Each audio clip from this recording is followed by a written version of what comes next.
చెప్పండి షబీనా, పీకే గురించి మీకేం తెలుసు? చెప్తాను సార్. నేను తారా మసాజ్ సెంటర్లో హెల్త్ డిపార్ట్మెంట్లో పనిచేస్తున్నాను సార్. ఇది అందరికీ తెలిసిన విషయమే సార్, కానీ అక్కడ జరుగుతున్న యాక్టివిటీస్ వేరు. యాక్టివిటీస్ అంటే? మసాజ్ సెంటర్ పేరుతో ఒక high class prostitution, human trafficking, drug మాఫియానే నడుపుతుంది సార్ ఆ నయతారా. ఈ ఇష్యూలో పీకే ఎలా వచ్చాడు? ఆ రోజు ఏం జరిగిందంటే, హలో షెడ్జీ, ఇద్దరు అమ్మాయిలు రెడీ. వాళ్ళని ఈ రాత్రికే షిప్ ఎక్కిస్తున్నాను. వాళ్ళు అక్కడికి వచ్చాక వాళ్ళ పాస్పోర్ట్స్ తీసుకొని మీ ఇష్టం వచ్చినట్టు యూజ్ చేసుకోండి, కానీ మనీ మాత్రం ఇప్పుడే ట్రాన్స్ఫర్ అయిపోవాలి. ఓకే?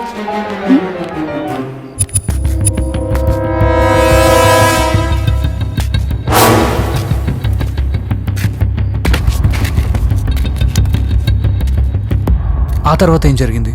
అక్కడ జరిగిందంతా నేను పీకే గారికి ఎక్స్ప్లెయిన్ చేశాను సార్.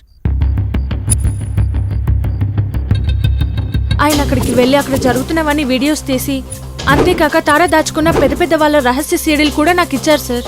ఇవే సార్ ఆ సీడీస్. పీకే గారు అడిగినప్పుడు ఇవ్వమని నాకు ఇచ్చేసి వెళ్ళారు సార్, కానీ ఈలోపే ఆయనని అరెస్ట్ చేసేశారు.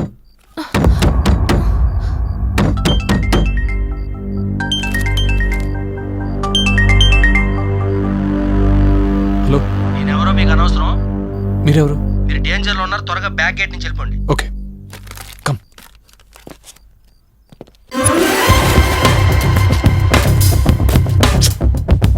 మీరు పని చేయండి,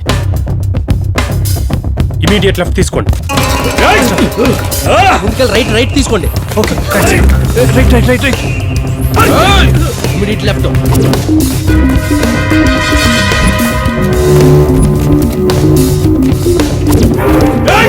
రైట్ రైట్ తీసుకోండి.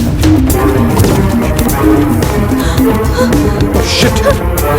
హలో, ఇక్కడ క్లోజ్ అయింది. Oh shit. అరే శివ,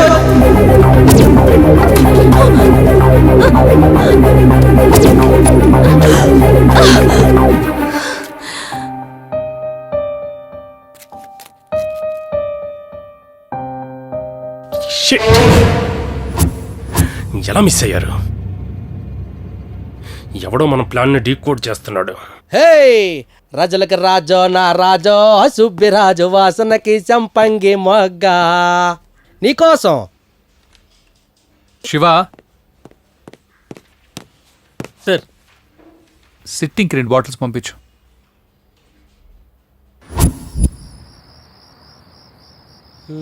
సార్, ఇలా పోలీసులతో కలిసి మందు కొడతామని కల్లో కూడా అనుకోలేదు సార్. మేము ఇన్నిసార్లు మందు కలిసి తాగాం కానీ పీకే గారు లేకుండా ఒక్కసారి కూడా తాగకుండా ఉండలేరు. అవి ఉక్కురాడు ఉండి మాత్రం ఏం లాభం, మందాగాడు ఏం తాగాడు.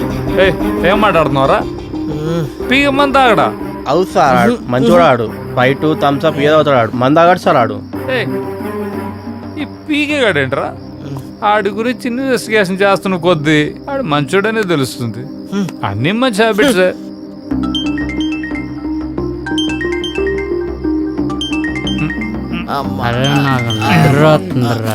హలో,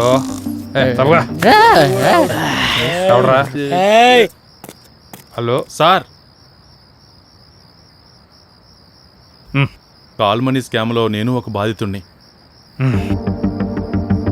కాల్ మనీకి పీకేకి నీకు ఆ సంబంధం ఏంటి? అసలు ఆ రోజు ఏం జరిగిందంటే, ఆ రాత్రి పీకే వోల్వో సెంటర్కి వెళ్ళి అక్కడున్న దస్తావేజులు, అగ్రిమెంట్ పేపర్స్ అన్నీ తగలబెట్టేశాడు సార్. అక్కడున్న ఇళ్ల స్థలాల పేపర్స్ అన్నీ తెచ్చి వాళ్ళకి పంచిపెట్టాడు సార్. వాళ్ళని ఆర్థికంగా ఆదుకున్నాడు సార్.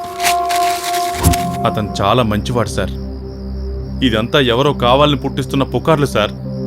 సార్ ప్లీజ్ సార్, అతను ఎలాగైనా నిర్దోషిగా నిరూపించండి సార్. అదే సార్ మేమంతా కోరుకుంటున్నది.